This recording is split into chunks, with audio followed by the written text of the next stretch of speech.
Niya mga kala, may panibagong luto na sa ko karon. So magluto ko may kala sa isda sa dalas. Ako nakuha sa pagpalinti. So muni mga isda may kala ang akong lutuon karon.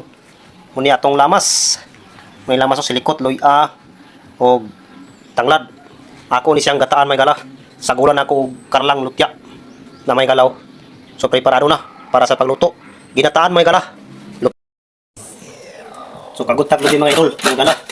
Para sa itong ginataan ng isda.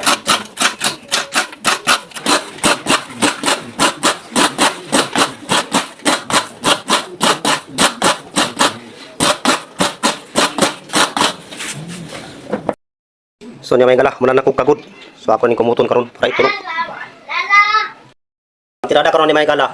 Ako ning ilunod una ang lamas. Ilunod ako unang lamas din sa kalaha. Dayon isunod din ako ning mga isda. Okay rin ang karlang. Ako ipibabaw may gala. So din may gala. Pasensya lagi mo sa akong kalaha kay murag medyo na gid siya taw-taw na sa penerbisyo. So atong iuna ang silikot ug butang. May gala. Silikot. At dayon ipatungan nato niyang tanglad. Butang rin nato dayon sa luya. Ana ra kay gala. Muna akong tirada sa pagluto nako. Sa akong ilutuan nani akong pagkaluto, ang akong pagluto.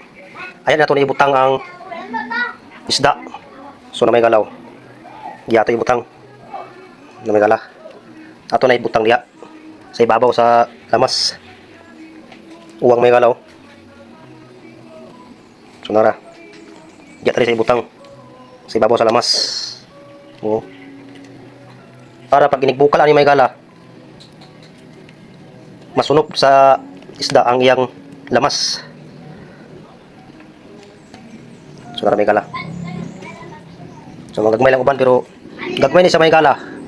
Kini nga mga isda pero kung imo lang sad ni siyang ayuhan og luto, lami gid sa may gala. Oh. Gagmay siya pero kung ayuhan og luto, dayon kini din ang karlang. Muna ti ibabaw diri. No. Kay babaw na sa diri sa kining isda. Karlang. So naramay gala. Lami ni siya kung maluto. Kay laot kining karlang.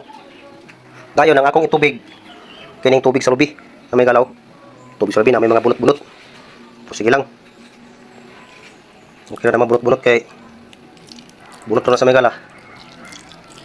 Muluto na ng bunot kung maluto na.